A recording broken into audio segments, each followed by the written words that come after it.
Hello everyone. In last class I have discussed about how to resolve component of a vector quantity. Today I am going to discuss all problems related to component of vector quantity. कहने का ये मतलब है कि last class में मैंने आपको बताया था कि वेक्टर को कंपोनेंट कैसे किया जाता है, और आज हम आपको बताने जा रहा हूँ कि कंपोनेंट ऑफ वेक्टर से रिलेटेड जितना भी प्रॉब्लम्स होगा उसी को आज मैं डिस्कस करने जा रहा हूँ। तो लास्ट वीडियो लेक्चर में आपको मैंने बताया था कि वेक्टर का कंपोनेंट कैसे किया जाता है। आपको बहुत अच्छे से मैंने कंपोनेंट करके दिखाया था कि कितने तरह से आप उसको कंपोनेंट कर सकते हैं। आज चलिए आज उससे रिलेटेड जितना भी प्रॉब्लम्स होगा सारा उससे आज डिस्कस मैं करूँगा। देखिए एक्चुअली क्या होता है कि ऑफलाइन क्लास में जो है क्लासेज जो होता है 1.5 घंटे का होता है, उसमें क्या होता है कि 1.5 घंटे का जो है बहुत अच्छे से उसमें डिटेल से होता है। इसमें क्या होता है कि लॉन्ग वीडियो बड़ा वीडियो बनाने में थोड़ा सा प्रॉब्लम क्रिएट होता है, इसलिए छोटे छोटे वीडियो में आपको कई लेक्चर में आपको मैं दे रहा हूँ, आपको पढ़ने में भी आसान होगा। तो चलिए आज हम लोग देखते हैं problems related to component of a vector quantity।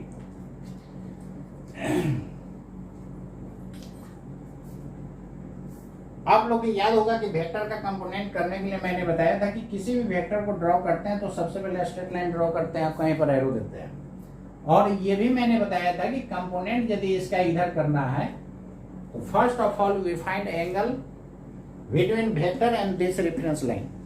तो सबसे पहले हम लोग क्या करते हैं, एंगल फाइंड करते हैं। तो जितना एंगल ये रहेगा उसी में हम लोग क्या कर देते हैं, कॉस लगा देते हैं, और इस वेक्टर का मैग्नीट्यूड यहाँ पर नोट कर देते हैं, और जितना एंगल रहता है उसमें कॉस लगा देते हैं। यही आपको क्या होता है, कंपोनेंट होता है। फिर मैंने बताया था कि जिसके साथ एंगल बनता है उसमें कॉस होता है, परपेंडिकुलर में बिना सोचे समझे साइन लगा दिया जाता है।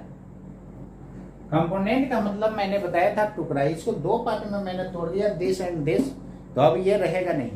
क्लियर है ना। और लास्ट वीडियो लेक्चर में आपको मैंने ये भी दिखाया था कि वेक्टर का कंपोनेंट का मतलब क्या होता है, उसका टुकड़ा होता है, और दोनों टुकड़ा को जोड़े थे तो वेक्टर दे दिया था। और ये भी मैंने बताया था कि कम से कम कितना कंपोनेंट वेक्टर का होता है, 2 होता है, अधिक से अधिक कितना होता है, इन्फिनाइट होता है। फिर आपको मैंने बताया था कि जब 2 परपेंडिकुलर कंपोनेंट करते हैं तो इसको स्पेशल नाम रेक्टेंगुलर कंपोनेंट्स बोला जाता है। तो मैक्सिमम रेक्टेंगुलर कंपोनेंट पूछा जाए तो कितना होता है, 2 होता है। फिर आपको मैंने बताया था कि जैसे मान लेते हैं कि इसका ये अल्युमिनियम का बना हुआ है, इसको कट करेंगे तो क्या आयरन हो जाएगा क्या, ऐसा नहीं होता है। इसका मतलब कि इसका ये एल्युमिनियम है तो कट कीजिएगा तो अल्युमिनियम ही रहेगा, ना कि गोल्ड और आयरन बन जाएगा। तो वेक्टर का कंपोनेंट क्या होता है, वेक्टर ही रहता है।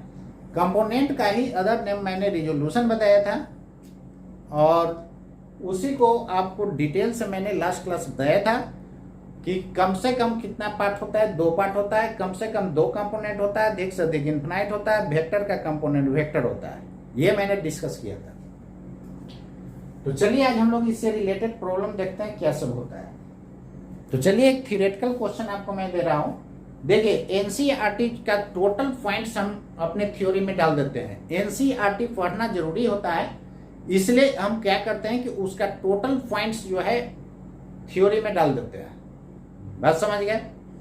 और आपको जो है फिजिक्स के लिए एनसीईआरटी जो है पढ़ने के जगह हमारा थ्योरी पढ़िए, ज्यादा अच्छा रहेगा। इसमें क्या होता है कि एनसीईआरटी वाला टोटल पॉइंट्स रहेगा, प्लस आपको एक्स्ट्रा भी डाला हुआ रहता है। एक्स्ट्रा इसलिए क्योंकि एनसीईआरटी से कुछ जो है 10% 15% इधर उधर से भी क्वेश्चन रहता है, तो थोड़ा सा डीप नॉलेज होना जरूरी है। तो आप लोग नीट को क्रैक करने के लिए आप जूलॉजी बॉटनी को line by line NCERT ready होना चाहिए, प्लस केमिस्ट्री आप एनसीईआरटी का हेल्प से भी उसको भी आप पढ़ लीजिएगा। तो फिजिक्स का एनसीईआरटी पढ़ने के जगह हमारा थ्योरी पढ़िए, क्योंकि हमारे थ्योरी में सबका निचोड़ डाला हुआ है, टोटल एनसीईआरटी का पॉइंट्स डाला हुआ है। आप जितना हम कंपोनेंट बताए हैं कहीं से उठा के देखिए, कंपोनेंट से रिलेटेड आपसे क्वेश्चन बन जाएगा, ये मैं गारंटी करता हूँ। तो आपको गारंटी देता हूँ कहीं से भी आप क्वेश्चन बना सकते हैं। और मेरे थ्योरी पढ़ने के बाद आप इस दुनिया का कोई भी बुक बना सकते हैं फिजिक्स का जो आपके सिलेबस में है, क्लियर है ना। या किसी भी इंस्टीट्यूट का मटेरियल को आप बना सकते हैं, चाहे एलन हो, चाहे फिर ये हो, चाहे आप आकाश का देख लीजिए, किसी का भी आप बना सकते हैं। आपको ऐसा नहीं फील होगा कि ये नया चीज है, क्लियर है ना। तो अपना सिलेबस के अकॉर्डिंग ही पढ़िए। जो नीट का स्टूडेंट है नीट के हिसाब से पढ़िए, आईआईटी का स्टूडेंट है आईआईटी के हिसाब से पढ़िए। आईआईटी वालों के लिए, एडवांस के लिए तो हम स्पेशल एक यूरोडॉप का करवाते ही हैं। जेई मेंस और नीट का ऑलमोस्ट इक्विवेलेंट सेम होता है, यानी दोनों लगभग इक्विवेलेंट होता है, क्लियर है ना। तो दोनों का लेवल जो है, दोनों का लेवल जो है ऑलमोस्ट क्या होता है, इक्विवेलेंट होता है। तो यहाँ पर देखिए, चाहे आईआईटी का हो चाहे नीट का हो, दोनों का लेवल ऑलमोस्ट क्या होता है, इक्विवेलेंट होता है, क्लियर है ना। तो नीट वालों के लिए, नीट में जितना क्वेश्चन पूछता है थोड़ा सा हाई लेवल पर पढ़ लीजिएगा। एक्चुअली आईआईटी जेईई मेंस का जो क्वेश्चन होता है नीट से थोड़ा सा ऊपर होता है। तो जेईई मेंस और नीट का लगभग इक्विवेलेंट क्वेश्चन होता है। तो हम यही सजेशन देंगे कि नीट वाले बच्चा जो है, आप आईआईटी का जेईई मेंस वाला भी क्वेश्चन बैंक बनाना जरूरी है, क्योंकि उसका कई बार जो है आप देखिएगा क्वेश्चन बैंक में, यदि मेरे पे बिलीव नहीं है तो क्वेश्चन बैंक उलट करके देखिए, नहीं होगा तो बोल दीजिएगा, उस दिन सब पढ़ाना छोड़ देंगे। जेईई मेंस का डिजिट टू डिजिट जो है कई बार क्वेश्चन को रिपीट कर दिया है, इसलिए जेईई मेंस वाला बनाना बहुत जरूरी है। तो जितना मैं बोलता हूं उसको आप 100% कीजिए, कैसे नहीं होगा, पक्का होगा। तो चलिए आज हम लोग देखते हैं उससे रिलेटेड प्रॉब्लम। थ्योरेटिकल पहले देख लेते हैं क्या सब होता है। देखिए मेरा क्वेश्चन में इज आर करेक्ट रहेगा, इसलिए इज आर करेक्ट देता हूं ताकि जो है आप कोई स्टूडेंट ए बोलेगा, कोई बी बोलेगा, कोई सी बोलेगा, कोई डी बोलेगा, यदि सिंगल करेक्ट का दूंगा तो क्या होगा कि कोई ना कोई एक सही होगा। लेकिन जब मोर देन वन करेक्ट रहेगा तो आप भी कंफ्यूज रहिएगा ना कि कौन सा आंसर सही है, बात समझ गए ना। यानी आपके माइंड को ट्विस्ट करेगा। तो यदि more than one correct option वाला आपसे बन रहा है क्वेश्चन, तो सिंगल करेक्ट उसी में से एक ऑप्शन उठा करके डाल देगा सही वाला और पूछ देगा विच of the following is correct. तो करेक्ट वाला कलर करके अपना चलाना है, क्लियर है ना। जैसे देखिए थ्योरेटिकल क्वेश्चन में, which of the following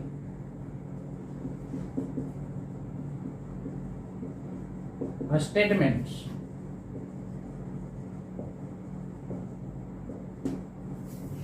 is are correct, ये ऑब्लिक दिया हुआ है, इसका मतलब कि मोर देन वन आंसर हो गया।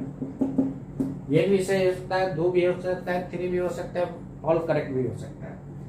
फर्स्ट ऑप्शन में ये दे रहा है कि component of A vector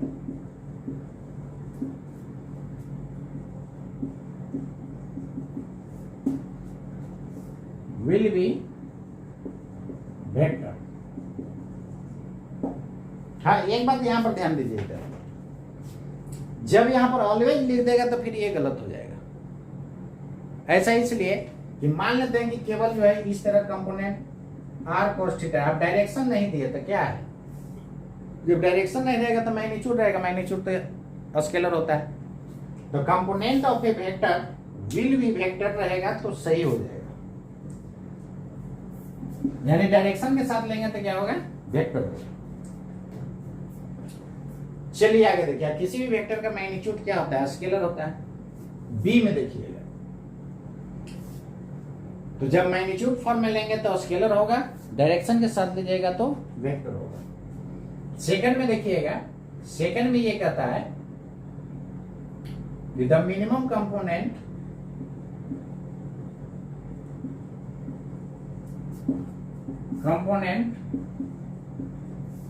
of a vector, the minimum components of a vector will be 2। सही कि गलत, सही है, सही है ना। सी में देखिए, any vector quantity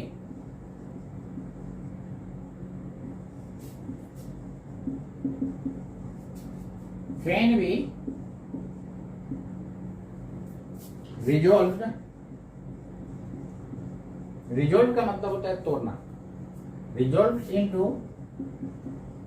infinite components, ये आकाश वाले मॉडल में क्वेश्चन दिया हुआ है। द मैक्सिमम कंपोनेंट क्या होगा, 4 ऑप्शन में एक इनफिनाइट कंपोनेंट रहेगा। तो सब का निचोड़ हम पढ़ा रहा हूं, तो मेरे थ्योरी के अलावा कुछ पढ़ने की जरूरत नहीं है। मेरे थ्योरी और क्वेश्चन किसी भी बुक या मटेरियल से आप बना सकते हैं। थ्योरी मेरा रहेगा, बाकी किसी का थ्योरी नहीं पढ़ना है। पढ़िएगा, कंफ्यूज कीजिएगा। फिर डी में देखिए, डी में कहता है क्या, द मैक्सिमम रेक्टेंगुलर कंपोनेंट्स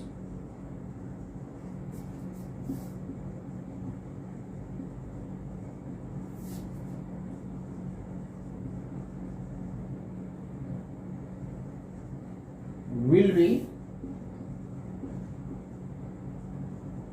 2। कितना होगा, 2। क्लियर है। तो यहां पर कौन कौन सा ऑप्शन सही हो गया, ये भी सही, ये भी सही, ये भी सही, ये भी सही, ऑल आर करेक्ट। क्लियर है ना, इसको आप नोट कर लीजिए। मेरे क्वेश्चन में ऑप्शन डी से ज्यादा भी हो सकता है, ई एफ जी एच कुछ भी हो सकता है। इस टाइप का थ्योरेटिकल क्वेश्चन है। इसी में से आपका नीट में जब पूछेगा तो 4 को गलत, 3 को गलत दे देगा, एक सही वाला डाल देगा, कहेगा कौन सा सही है। क्लियर है। या इसमें से 3 सही डाल देगा और एक गलत डालेगा और कहेगा कौन सा इनकरेक्ट है, ऐसा भी पूछता है। कभी कभी क्या होता है कि कौन सा इनकरेक्ट है, स्टूडेंट जो है करेक्ट समझ करके करेक्ट वाला मार देता है। इसको थोड़ा सा गौर से क्वेश्चन को पढ़ लीजिएगा। क्लियर है ना। लिखिए, क्वेश्चन में ट्रिपल स्टार मार दीजिए। इस टाइप का क्वेश्चन जो है पूछा जाता है, मोस्ट इंपोर्टेंट क्वेश्चन। इसमें से कोई एक ऑप्शन उठा करके डाल देगा तो आपका सिंगल करेक्ट हो जाएगा। ठीक है। खूब पढ़िए, इतना पढ़िए कि एकदम इजी वे में आप अच्छा रैंक ला सकते हैं। फिजिक्स पढ़ना बहुत आसान है, फालतू का लोग इसको टफ बना दिया। बहुत मजेदार सब्जेक्ट है, इतना मजा आता है कि आप इसको पढ़िएगा अच्छे से तो बाकी सब्जेक्ट इसके सामने जो है बोरिंग फील होगा। ये सबसे इंटरेस्टिंग सब्जेक्ट है, लेकिन रियल में बोला जाता है कि यूनिवर्स का ये सबसे टफ सब्जेक्ट माना जाता है। लेकिन इसको आप सही ढंग से पढ़ते हैं तो ये बहुत मजेदार सब्जेक्ट है यार। इतना मजा आएगा कि इतना मजा किसी भी सब्जेक्ट में नहीं आता है। सब जगह आप किसी भी इंस्टीट्यूट में कहीं भी पूछिएगा, बोलिएगा कौन सा सब्जेक्ट खराब है, तो सबसे पहले फिजिक्स का ही नाम लिखता है। चलिए आगे देखिए। जैसे कि इस टाइप का क्वेश्चन मैंने प्रीवियस वीडियो में भी डाला था, लेकिन उसमें कंपोनेंट का यूज नहीं था। चलिए आज हम लोग कंपोनेंट का इसमें यूज करवा रहा हूं। When A particle moves 3 meter due east, 2 meter due south, and finally goes। Question का लेवल धीरे धीरे टफ होते जाएगा। इसके पहले इस टाइप का क्वेश्चन जब मैंने बताया था तो विदाउट कंपोनेंट वाला मैंने बताया था, और इसमें देखिए उससे थोड़ा सा ये टफ है। इसके बाद टफनेस का कोई अंत नहीं होता है। अब देखिएगा खुद से क्वेश्चन इतना अच्छा अच्छा फॉर्म का है, बहुत अच्छा अच्छा क्वेश्चन रहेगा। क्लियर है ना। Finally goes 3 metre at 37 degree south of east, then find net displacement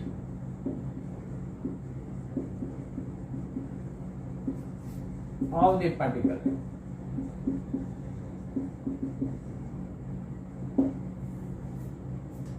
कुछ लोग आगे मैंने लॉ का वीडियो डाल दिया हूं तो कुछ लोग के कंफ्यूज हो गए, कुछ लोग कंफ्यूज हो गए हैं कि ये फिजिक्स पढ़ाते हैं कि लॉ पढ़ाते हैं, पता नहीं। देखिए नॉलेज जो है जिंदगी भर गेन किया जा सकता है। लॉ करने का कोई एज नहीं होता है, बात समझ रहे हैं ना। तो मैंने इंजीनियरिंग करने के बाद सोचा बहुत लोग देखिएगा कि रिटायर हो करके जॉब से रिटायर होकर के जाकर के लॉ करते रहते हैं। तो मैंने देखा कि लॉ का जानकारी होना जरूरी है। लॉ का जानकारी होने से आपको जो है बहुत आपको हेल्प मिलेगा। सिविल लॉ का जानकारी हो, क्रिमिनल लॉ का जानकारी हो, तो ये बहुत आपको हेल्प होता है। तो मेरे पास LLB का भी डिग्री है, जिसके कारण जो है आपको मैंने कुछ लॉ का जानकारी मैंने दिया। इंजीनियरिंग करने के बाद मैंने लॉ भी किया। तो उसमें क्या होगा कि आपको जो है डेली लाइफ में जो आपके साथ घटना घट रहा है तो वो भी आप देख लेंगे तो बाद में आपके लिए हेल्पफुल होगा। ऐसे देखिए, जिनको नीट और IIT क्रैक करना है वो उस वीडियो को देखिए ही नहीं, जब कर लीजिएगा क्रैक उसके बाद अपना देखते रहिएगा। इसलिए मैं डाला हूं। लेकिन आप लोग कंफ्यूज होगा कि फिजिक्स पढ़ाते हैं कि फिजिक्स के टीचर हैं कि ये लॉ सिखाते हैं। आप देखिए, लॉ का भी जितने भी एडवोकेट साहब जो हैं वो जो सजेशन देते हैं उससे बेहतर हम सजेशन देते हैं। तो नॉलेज हर एक तरह से आपके पास भी होना चाहिए। अब ऐसा नहीं कि खाली बस नीट क्रैक कर लिया और आपका जो है घर पर जो खेत है जबरदस्ती कोई आपका कब्जा कर लिया। तो ये सब थोड़ा सा नॉलेज लॉ का होना जरूरी है। तो इसलिए इसी को सोच करके मैंने बाद में लॉ किया। तो चलिए, आप उसको मत देखिएगा, आप अपने सब्जेक्ट के अकॉर्डिंग चलिए, ज़्यादा अच्छा रहेगा। तो जिनको ऐसा फील होता है कि हमको वो नहीं देखना, मत देखिए ना भाई। वो हम अलग एक प्ले लिस्ट में डाल दिए हैं और उसमें लिखा हुआ है लीगल एडवाइस। तो लीगल एडवाइस है तो लीगल एडवाइस का जरूरत पड़ेगा जिसको, वो अपने देखेगा। हम इसमें इसलिए डाल दिए कि मेरा स्टूडेंट जो है हर एक तरह से स्ट्रांग रहे। आप फिजिक्स हम पढ़ा रहे हैं तो आप कहीं भी आप पढ़िएगा, इंडिया के कोई कोने में पढ़िए, और मेरा यदि पीछे रहेगा तो एक बार हमको बताइएगा जरूर। उस दिन से हम रिजाइन मार देंगे इस फील्ड से। तो आप बताइएगा मेरा फीडबैक क्या सब है, और उसके साथ प्रूफ भी दीजिएगा कि हाँ सर आपका जो है यहाँ वाला से पीछे है, कोटा से पीछे है, कि दिल्ली से पीछे है, कहाँ से पीछे है। यार ऑल इंडिया हम सब जगह इंस्टीट्यूट में पढ़ाए और सबका निचोड़ पढ़ाता हूँ। आप मेरा पढ़ाई यदि आप बढ़िया से आप देखिएगा पूरा वीडियो को तो बहुत इंटरेस्टिंग लगेगा। और उसके बाद टोटल रेडी करने के बाद आप बनाइए क्वेश्चन किसी भी बुक से, मैं गारंटी करता हूं कि आपको नया चीज नहीं दिखेगा। ऐसा है कहीं गारंटी देने वाला? मैं गारंटी देता हूं। लॉ का भी बहुत सारा एडवोकेट का आप सुनिएगा, जितना हम अच्छा सजेशन दिए हैं वो बहुत कम मिलेगा आपको। तो देखिए, किसी भी सब्जेक्ट का नॉलेज रखिए, डीपली रखिए, आधा अधूरा नहीं। फिजिक्स में हम इतना ताल ठोक करके कहते हैं कि आप कहीं भी पढ़िए, मेरा लेक्चर देखिए, बहुत का फर्क पड़ जाएगा। जितना मैं कंपोनेंट का डिटेल बता चुका हूं, आप में ऑनेस्टी है तो बताइए कि उतना कहीं पढ़े हैं, कहीं नहीं पढ़ी है। तो चलिए आज हम देखते हैं फर्दर इसको। और पूरा फिजिक्स में आप नया चीज देखिएगा, आगे देखते जाइए। बहुत इंटरेस्टिंग और शॉर्ट मेथड से हम लोग प्रॉब्लम को सॉल्व करेंगे। ये बहुत जरूरी है IIT और नीट वालों के लिए। इसलिए जहां भी मैंने रहा प्रीवियस इंस्टीट्यूट में बहुत अच्छा रिजल्ट देते आया हूं। इस बार भी नीट में मेरा स्टूडेंट जो है बहुत अच्छा मार्क्स लाया। तो आप लोग पढ़िए मन से और रिजल्ट दीजिए, हम तो यही बोलेंगे आपको। बाकी आपकी मर्जी। चलिए देखिएगा, इस टाइप का भी क्वेश्चन पूछा जाता है। थोड़ा सा नीट वालों से रिक्वेस्ट है कि वो थोड़ा JEE मेंस लेवल के हिसाब से बनाइए, आपको मजा आएगा एग्जाम में। थोड़ा सा जितना सिलेबस में उससे थोड़ा सा हाई लेवल पढ़ना चाहिए। हम IIT एडवांस को बनाने के लिए नहीं कर रहे हैं। इरोडोप का क्वेश्चन केवल बस उसी स्टूडेंट के लिए रहेगा जो IIT एडवांस देने जा रहा है, और हम सॉल्यूशन उसका दूंगा, वीडियो लेक्चर बनाते जाऊंगा। ऐसे देखिए, वीडियो लेक्चर में उतना पॉसिबल नहीं हो पाता है, तो जिन लोगों का ऑफलाइन क्लास करने का फैसिलिटी है वो ऑफलाइन में चले आइएगा, और ऑनलाइन करना चाहते हैं तो ऑनलाइन भी कर सकते हैं। यूट्यूब पर वीडियो जो है पूरा डालना पॉसिबल नहीं लगता है, क्योंकि देखिए उसको जो है अपलोड होने में भी टाइम लगता है बहुत सारा। तो चलिए धीरे धीरे उसका भी उपाय किया जाएगा और आप लोग पढ़िए मन से। और एक क्रैश कोर्स भी हम स्टार्ट करने जा रहे हैं नेट और स्पेशल IIT के लिए, तो उम्मीद है कि कुछ दिन बाद उसको स्टार्ट करेंगे। तो जिनको ऑफलाइन ज्वाइन करना है जल्दी से ज्वाइन कर लीजिए। और आप खुद बोलिएगा फिजिक्स कहीं भी पढ़े, आप कहीं से पढ़ के आइए, मेरा फिजिक्स आपको बहुत बेहतर लगेगा उससे। और फिजिक्स को रटा नहीं जा सकता, बस उसको समझ लीजिएगा ना। सारे फार्मूला को हम याद करने का भी ट्रिक्स बताते जाते हैं, बस आपको देखने का जरूरत है। चलिए देखिए इधर ईस्ट हो गया, ईस्ट को उल्टा वेस्ट, इधर नॉर्थ, इधर साउथ। देखिए एक कॉर्नर में इसलिए दिखा दिया जाता है। देखिए प्रॉब्लम को हम डिटेल से आपको पहले समझा दे रहा हूं, तो उसमें समझाने में थोड़ा टाइम लगता है। जब समझ जाइएगा ना आप जितना डायरेक्ट मार सकते हैं। तो चलिए कॉर्नर पर एक जगह दिखा दीजिएगा ताकि फिगर क्लीन हो जाए। क्या कहता है, when a particle moves 3 metre due east, east की तरफ जाना है बच्चों, इधर की तरफ ईस्ट की तरफ चले गए। कितना मीटर जाना है? 3 मीटर। बोलिए किसी को दिक्कत है क्या? नहीं ना। अब देखिए फर्दर इधर जाइएगा तो ईस्ट में जाइएगा, ऊपर जाइएगा तो नॉर्थ, नीचे जाइएगा तो साउथ। अब किधर जाना है? तो अब जाना है, आगे पढ़िए, 2 मीटर ड्यू साउथ, यानी साउथ की तरफ 2 मीटर चले जाइए। क्लियर है? देखिए यहाँ डॉटेड इसलिए दिखा दे रहे हैं ताकि आपको पता चले फर्दर किधर जाना है। फर्दर देखिए कहता है 3 मीटर है 37 डिग्री साउथ ऑफ ईस्ट। आपको मैंने जब डायरेक्शन बता रहा था तो बताया था कि जिसके साथ एंगल बनता है उसको लास्ट में रखता है। तो साउथ और ईस्ट के बीच में होगा, और ईस्ट के साथ कितना डिग्री बनाएगा? 37 डिग्री बनाएगा। तो this is east, this is south. South of east मतलब ईस्ट के साथ 37 डिग्री पर ऐसा होगा। कितना मीटर गया है बाबू? 3 मीटर। अब रिजल्टेंट कहां से लीजिएगा? सॉरी यहां नहीं, यहां था ना। ईस्ट है, ये साउथ है, तो ईस्ट के साथ कितना डिग्री बनाएगा? 37। अरे यार यहां से यहां कैसे जंप कर जाएगा? वो मिस्टेक से वहां ड्रॉ हो गया। तो चलिए यहां पर देखिए ये 3 मीटर हो गया। क्लियर है? इधर साउथ इधर ईस्ट। तो जिसके साथ एंगल बनता है उसको लास्ट में रखना है। अब बताइए रिजल्टेंट कहां से लीजिएगा? आपको मैंने वेक्टर को जोड़ने का तरीका बताया था कि हेड टेल करते तक जाइए। रिजल्टेंट जो लेते हैं फर्स्ट के टेल से लास्ट के हेड तक लेते हैं। This is tail of first vector and this is head of last vector. तो फर्स्ट के टेल को लास्ट के हेड से मिला देते हैं, यही आपका क्या देता है? रिजल्टेंट वेक्टर देता है। क्लियर है ना? ये रहा रिजल्टेंट वेक्टर। अब देखिए रिजल्टेंट वेक्टर का मैग्नीट्यूड का मतलब मैंने बताया था कि ज्योमेट्रिकल लेंथ निकाल देना। तो इसका लेंथ निकालने के लिए first of all we make right angle triangle. हम लोग सबसे पहले क्या करते हैं? राइट एंगल ट्रायंगल बनाते हैं। This is right angle triangle and this is hypotenuse of the right angle triangle. तो O है, ये B है, ये C है। O A B C। तो हाइपोटेनस आपको निकालना है ना। तो इस राइट एंगल ट्रायंगल में आप ये लंबाई को क्या बोलेंगे? बोलिए। तो ये लंबाई क्या होगा? तो वेक्टर ये है, तो इधर कंपोनेंट क्या हो जाएगा? 3 cos 37 डिग्री। बोलिए। और परपेंडिकुलर वाला क्या हो जाएगा? 3 sin 37 डिग्री।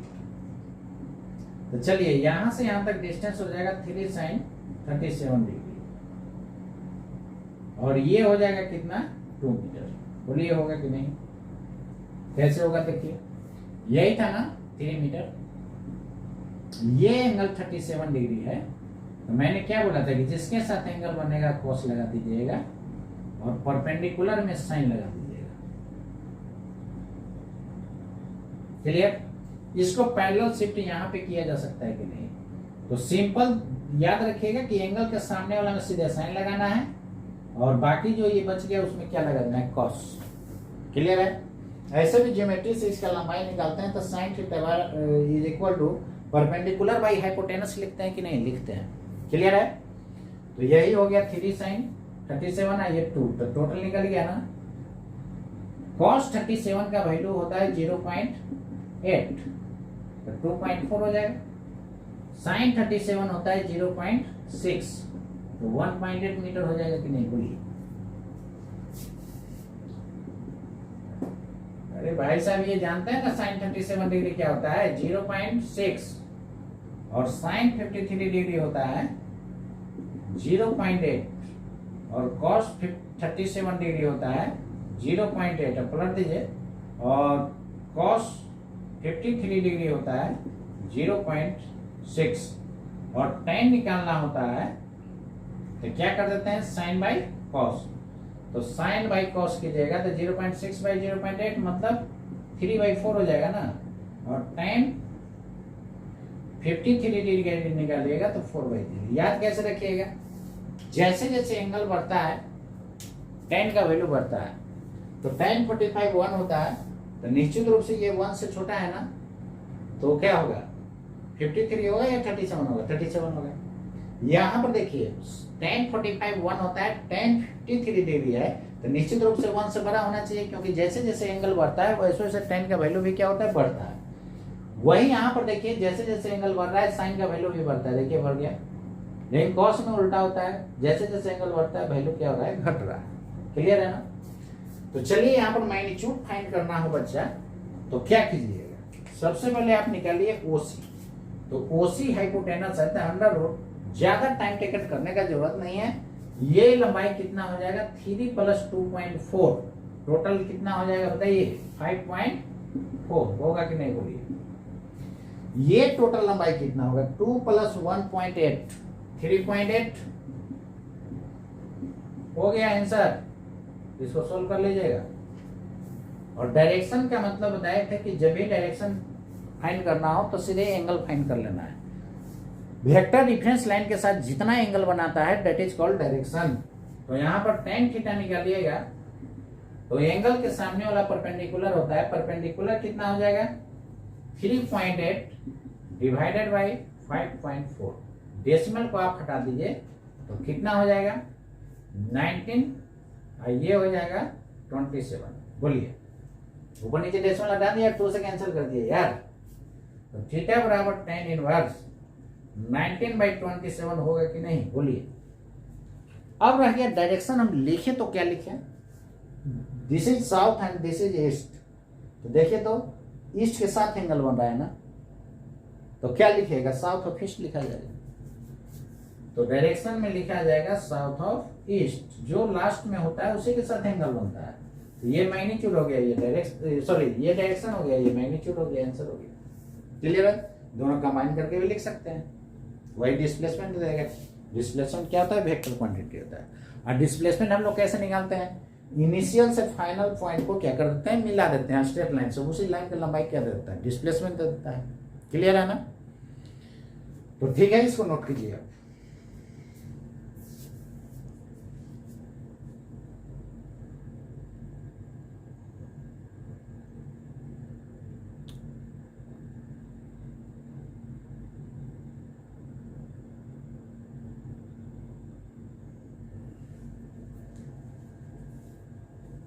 चलिए हो गया।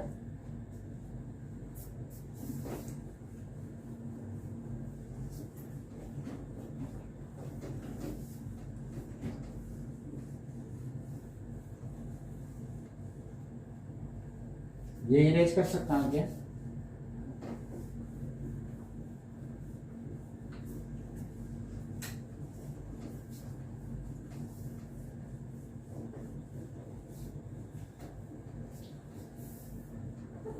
आप लोग पॉज करके नोट कर लीजिएगा। HW मैं दे रहा हूं, इसको बना करके आइएगा।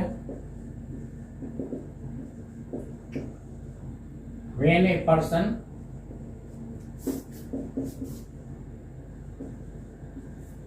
goes 3 meters due south, 4 metre due north, उसी टाइप का है जो पीछे भी बताया। 2 metre due east and finally goes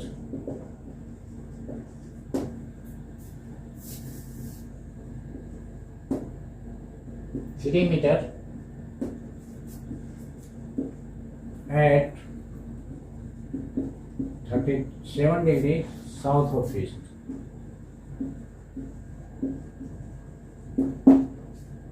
Then find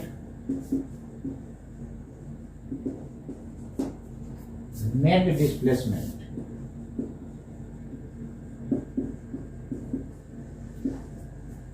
of the person. Net displacement person से क्या होगा? Next question.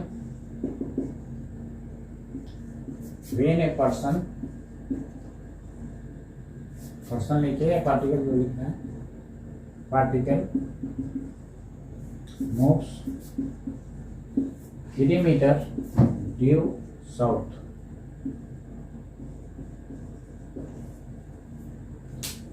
two meter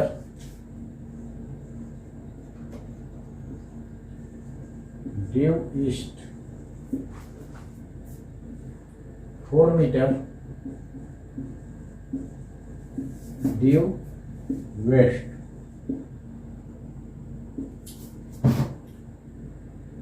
2 meter due south, 3 meter at 60 degree south of east,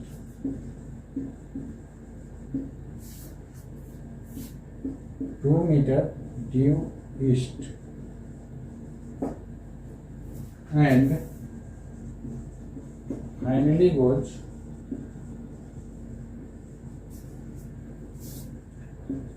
at 37 degree south of west. Then find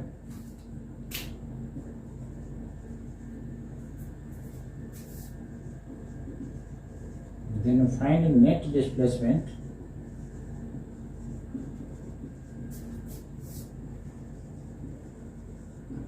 of the particle. कितने लोग इसको बना डालिएगा? बन जाएगा ना? तो ठीक है, नेक्स्ट क्लास आप लोग बना करके आइएगा इसको। और जो लोग ऑनलाइन वीडियो देखते हैं वो लोग क्या कीजिएगा कि आप कमेंट करके आंसर दीजिएगा क्या आंसर आया है। तो आप लोग बना करके आइएगा, आप लोग दिखा दीजिएगा यहाँ पे। और जो लोग यूट्यूब देख रहे हैं ऑल ओवर इंडिया, वो लोग क्या कीजिएगा कि उसका सॉल्यूशन कर करके आप कमेंट में डाल दीजिए कितना आंसर आया। ठीक है,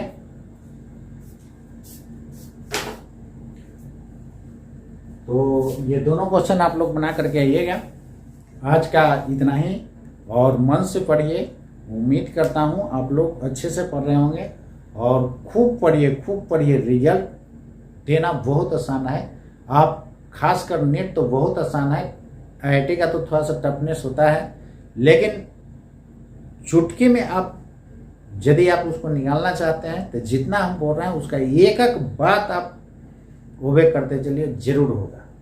तो आज का इतना ही। जय हिंद, मिलते हैं नेक्स्ट क्लास में।